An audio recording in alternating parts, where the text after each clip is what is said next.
The quiet wealth of Cape Town's Constantia was broken on September 28, 2023. Police cars swarmed a fancy estate and closed in on a woman who had never been touched before. Nicole Johnson was more than just the wife of a gangster. She was the brains behind one of South Africa's most complex crime networks. Nicole made a kingdom of fear and power, with everything from building plans to pill networks. She was going to fall hard, though, no matter how high she went. At dawn, Constantia's green streets looked calm, but chaos was waiting behind high walls. On September 28, 2023, bright lights and sirens broke the silence. A lot of police cars surrounded a house that had been a secret hideout for a long time. News stations beeped, headlines screamed, and neighbors whispered that they couldn't believe it. Nicole Johnson's world was falling apart behind those gates, spilling out the kingdom she had worked so hard to build. In the Western Cape, Nicole's story began a long time before the raid. There, rich and poor people lived together. People she grew up with didn't have many chances, and breaking the rules was often the only way to stay alive. From a very young age, she was driven and always looking for ways to get ahead. She had small jobs and side businesses that kept her going, but she wanted more than just to stay alive. She didn't want to settle for normal. She wanted to rise. Ralph Stanfield, the notorious 28's gang boss, was a guy whose name was important in Cape Town's criminal world. He changed her life. Ralph was not only feared, but also looked up to because he was connected to a shady group. Nicole saw chance where others saw danger. She started to work with him, at first in small ways, like handling money and planning trips. She proved her worth with each job, and Ralph saw that she wasn't just able, she was necessary. It was a shield of authority that they built together. Nicole worked for companies that seemed clean on the outside but had darker sides. Glomex House Brokers became the crown gem and won huge bids and projects all over the city. Behind the paperwork, peers stayed away because of claims of fake credentials and threats of violence. Nicole bought a house in Sea Point under her name, which raised red flags even while Ralph was in jail. The police began to think that these weren't just investments, but rather layers of hiding. Nicole was the best at living two lives at the same time. People thought she was a polished businesswoman because she owned beauty shops and managed properties. For people who knew, she was the quiet force behind a strong web of crime. She managed the money, made deals, and made sure their business grew beyond the streets. Her name came up in darker circles when she was linked to the steroid trade and to a very important person in the business who went missing, Brian Weinstein.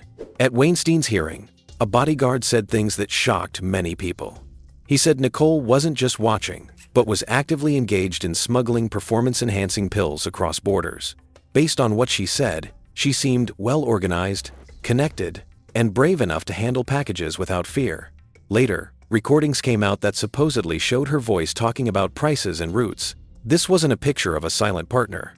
It was proof of someone carefully running a network. Investigators were keeping a close eye on Nicole as she climbed higher.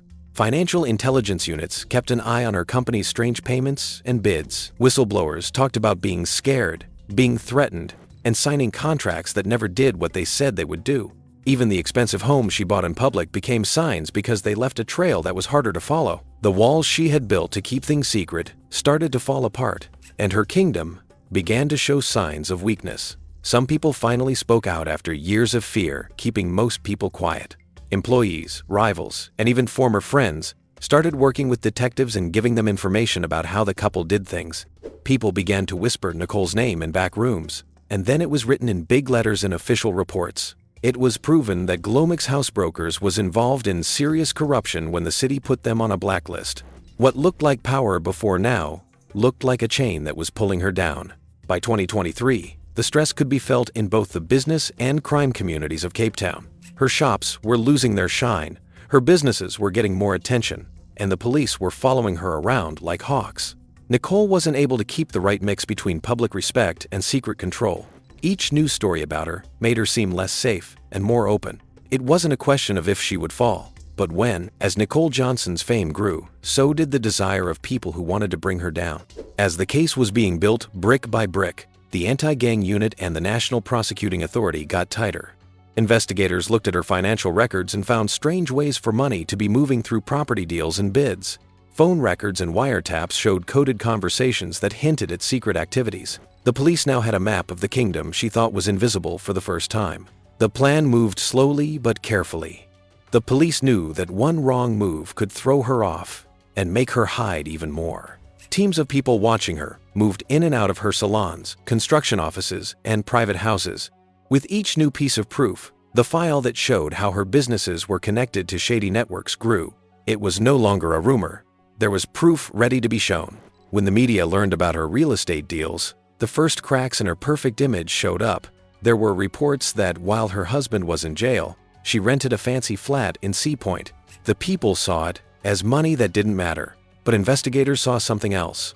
The deal revealed possible ways to hide money by showing how money was moved into assets that looked like they were real. The things Nicole said were signs of success now looked like a smokescreen. Glomac's housebrokers were put on a blacklist, which gave them even more damaging publicity. The National Treasury said the company could not get any more government contracts because of problems with how the bids were won. The result was a big blow because it showed the state didn't trust her most important business anymore. Not only did it cost money, but it also had a big meaning. It was becoming less and less acceptable for Nicole to run her business company. The difference between Nicole's good looks and the accusations against her became too much to ignore. She ran beauty shops and hung out with Cape Town's rich and famous, so she seemed like a very wealthy woman. But behind the scenes, competitors said they were scared, threatened, and deals that seemed fixed from the start. Tenders made for businesses that were having trouble were stolen and used to grow her empire. There were rumors that she wasn't working alone, and officials may have ignored them. Each thing that happened brought her more attention. The Sea Point flat made people wonder how assets were kept safe under legal cover. Glomac's being put on a blacklist showed that her network of power was limited when she was out in the open. Soon after, more and more charges were brought against them, including racketeering, hiding money, and tender theft. The accusations of having firearms added to the picture of a life built on more than just business goals. One charge after another, Nicole was getting squished, but it wasn't paperwork or bids that really hurt her business.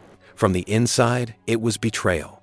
People who used to be loyal or afraid of her started to turn against her.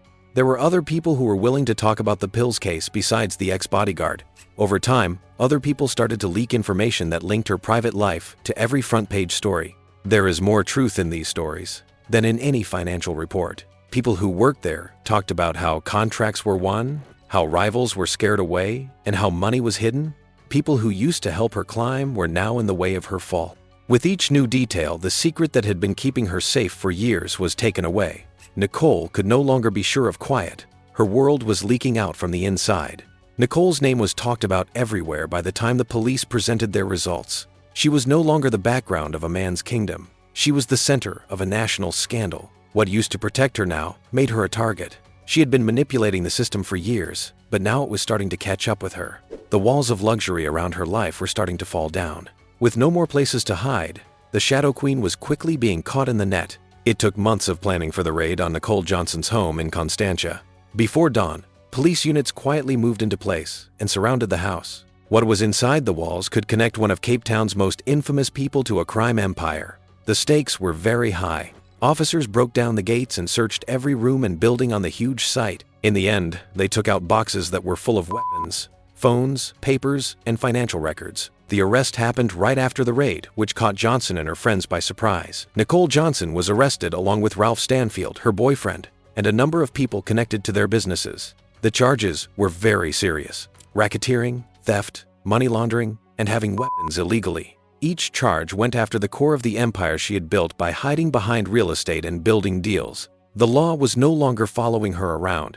It had come right up to her house. This time the fight was over bail, but Johnson's attempts were resisted at every step. Prosecutors said she was too strong, had too many connections, and was too likely to lie to witnesses or run away.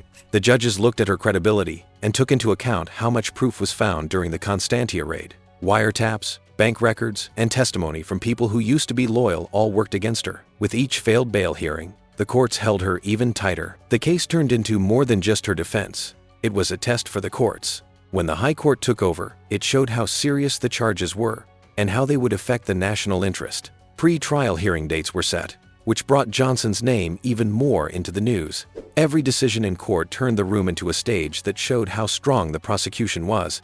The life of luxury that no one could touch used to be limited by court dates and strict legal rules. There was a lot of attention in the media, and the story went beyond Cape Town. Newspapers showed pictures of the raid and wrote about how the businesswoman who was charged with being much more than she said she was.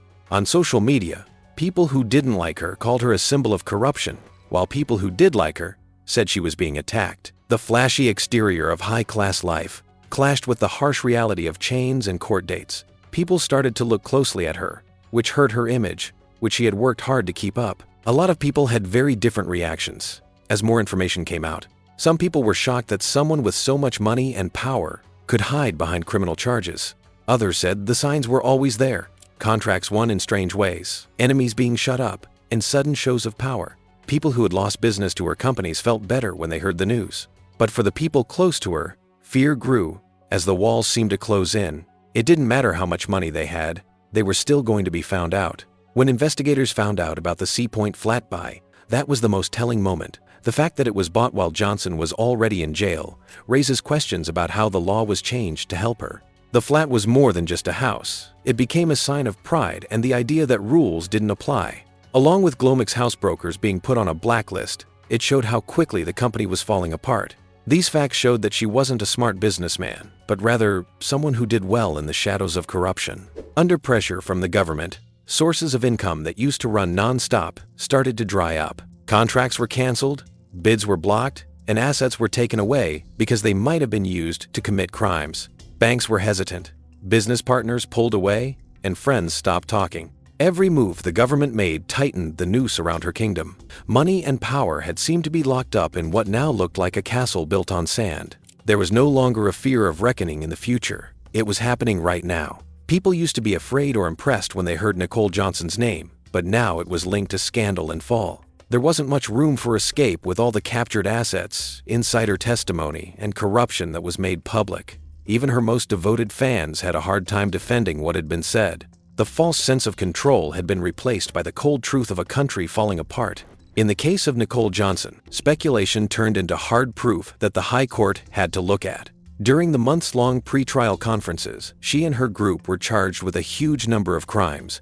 Racketeering, fraud, car theft, and money laundering were just the beginning of the case, which involved many businesses and cities. The couple allegedly stole a BMW worth 326,202 rands from a Palm Springs security complex in Milnerton on November 24, 2022. The 28's gang boss and his wife were also accused of fraud for allegedly misleading a police officer into believing that the BMW belonged to them.